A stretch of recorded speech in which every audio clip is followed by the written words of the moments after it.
Video हमारी पूरी की पूरी इसी टॉपिक पर आधारित होगी कि हम नवंबर से शुरू करके अपने बोर्ड परीक्षा यानी कि 10वीं और 12वीं की बोर्ड परीक्षा की तैयारी कैसे करें। समय बहुत ज़्यादा खत्म हो चुका है, नवंबर आने को है, केवल गिन के कुछ ही 2-4 दिन बचे हैं और आप अपने बोर्ड परीक्षा की तैयारी करना चाहते हैं तो ठीक है, आपकी दीदी है ना आपके साथ।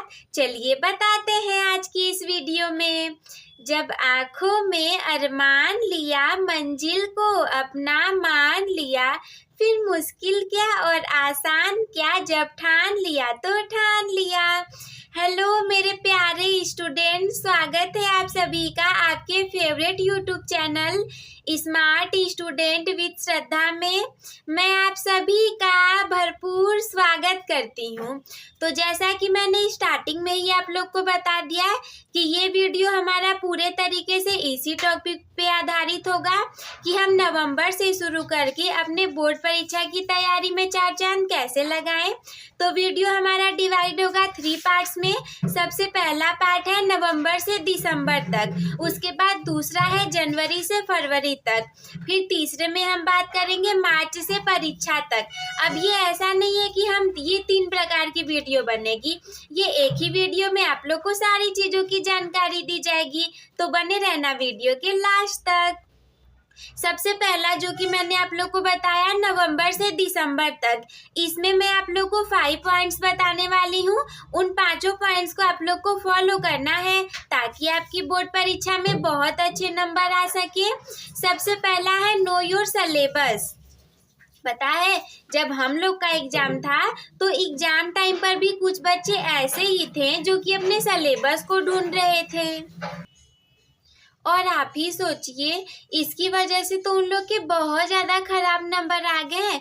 क्योंकि आप सोचो कल आपका बोर्ड पेपर है और आज आप सिलेबस को देख रहे हो। पता है वो लोग क्या कर रहे थे, वो लोग सोच रहे थे अरे यार मैं इस टॉपिक को पढूं या नहीं पढूं, पता नहीं ऐसा ना हो कि मैं इस टॉपिक को तैयार कर लूं और ये सिलेबस में हो ही ना, तो ऐसे में तो बेकार मार्क्स आने ही हैं। पता चला आप वो पढ़ के चले गए जो सिलेबस में भी नहीं है और एग्जाम में भी नहीं आने वाला। तो ऐसा आप लोग को नहीं करना है। अभी भी बहुत देर नहीं हुई है, ऐसा तो नहीं होगा कि आप लोग के पास कॉपी किताब नहीं होगा, पढ़ते नहीं होंगे, बस तैयारी थोड़ी सी कम होगी ना।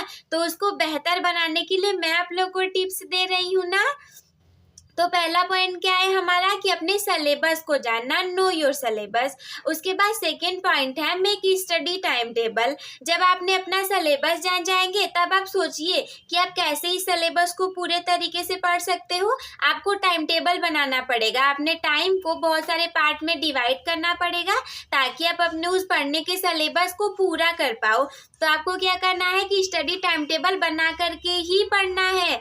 जैसे हमारा स्कूल होता है, लगभग 45 मिनट की सारी बेल होती है। सोचिए दिन में 24 घंटे हैं, केवल 45 मिनट डेली पढ़ने से सर और मैम समय से पहले ही हमारा सिलेबस खत्म करवा देते हैं।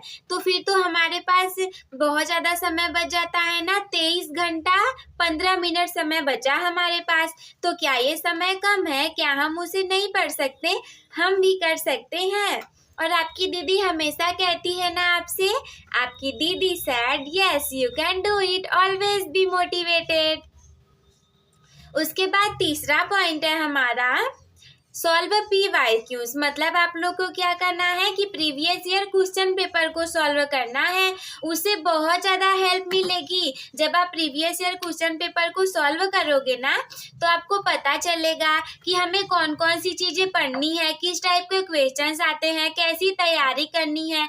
और कई बार तो ऐसा होता है कि आप पेपर में जो सॉल्व करोगे वही एग्जाम में आ जाता है। तो फिर तो बहुत मज़ा आ जाता है एग्जाम में कि अरे वाह मैंने तो कल यही सॉल्व किया था और एग्जाम में भी यही आ गया। तो previous year question paper solve करना कोई नहीं भूलेगा। इसके बाद है चौथा, ये हमारे पहले का चौथा पॉइंट है क्या, make notes and learn IMP topic. मतलब क्या करना है कि आपको नोट्स बनाने हैं और इम्पोर्टेंट पॉइंट्स को लर्न कर लेना है। बहुत ज़्यादा आप ऐसे अच्छे से नोट्स मत बनाने लगिएगा, नोट्स केवल ऐसा बनाइए माइंड मैप के तरीके से, बिल्कुल शॉर्ट नोट्स हो और आप लोग को याद हो जाए और जो इम्पोर्टेंट पॉइंट हो। एक हाईलाइटर खरीद लीजिए, हाईलाइट करते रहिएगा उसको। उसके बाद पांचवा है हमारा मेक स्टडी ग्रुप। क्या होगा कि जैसे आप लोग 5 लोग स्टडी का ग्रुप बना लेंगे तो कोई टॉपिक ऐसा होगा जो कि आपको नहीं समझ में आ रहा होगा, आपके फ्रेंड को जल्दी आ जाएगा तो वो आपको समझा देगा ना। और स्टडी ग्रुप में पढ़ना बहुत ज़्यादा इफेक्टिव होता है हमारे लिए। और बच्चे जल्दी ऐसा करते नहीं है, इसलिए उनके अच्छे नंबर नहीं आते। आपको अपना अच्छा स्टडी ग्रुप बनाना है। ऐसा ग्रुप मत बना लीजिएगा जो बच्चे की न खुद पढ़ते हो ना आपको पढ़ने दे, निगेटिविटी आपके अंदर भरते रहे।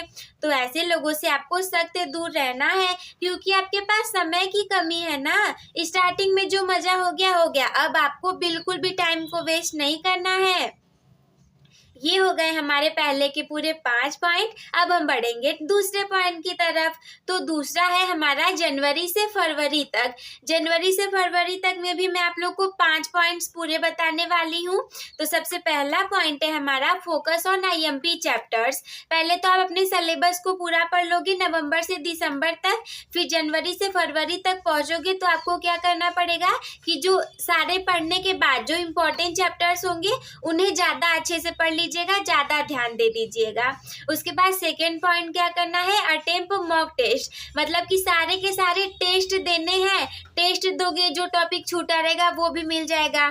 जैसे कि कोई उसमें टेस्ट में आ गया क्वेश्चन, आप सोचोगे अरे ये वाला तो मैंने पढ़ा ही नहीं है, तो आप उसे तैयार कर लोगे। क्वेश्चन छूटा रहेगा उसकी भी प्रैक्टिस हो जाएगी, और टेस्ट दोगे तो एकदम कॉन्फिडेंस आएगा, लिखने का पता चलेगा, अपने नंबरों का भी पता चल जाएगा। तीसरा है अपनी कमजोरियों को पहचाने और उन पर काम करें। मतलब कैसी कमजोरियां, जैसे आपका जो सब्जेक्ट वीक हो उस पर ध्यान देना, हैंड राइटिंग खराब है उस पर ध्यान देना, पढ़ने नहीं आ रहा है उस पर ध्यान देना। साइंस का है, मान लीजिए 3 पार्ट्स उसके हैं, फिजिक्स केमिस्ट्री बायोलॉजी, तो उसमें से जो आपका वो कमजोर वाला पॉइंट है उसको पकड़ लेना और उस पर काम करना। तो इसे कहते हैं अपनी कमजोरियों पर काम करना। मान लीजिए आपको हिस्ट्री बिल्कुल अच्छी नहीं लगती तो हिस्ट्री को पढ़ना स्टार्ट कीजिए, ताकि नंबर तो आपको सभी सब्जेक्ट में लाना है ना।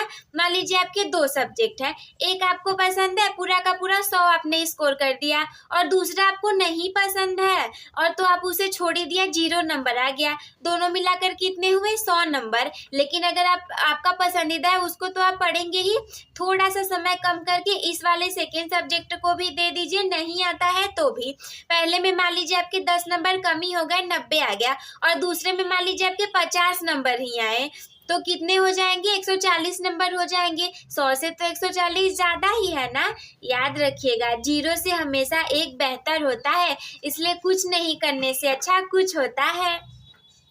तो इसके बाद क्या है हमारा चौथा वाला टाइम मैनेजमेंट। जब आप सिलेबस पूरा कर लोगे, टेस्ट दे लोगे, तो टाइम मैनेज करना बहुत ज़रूरी है।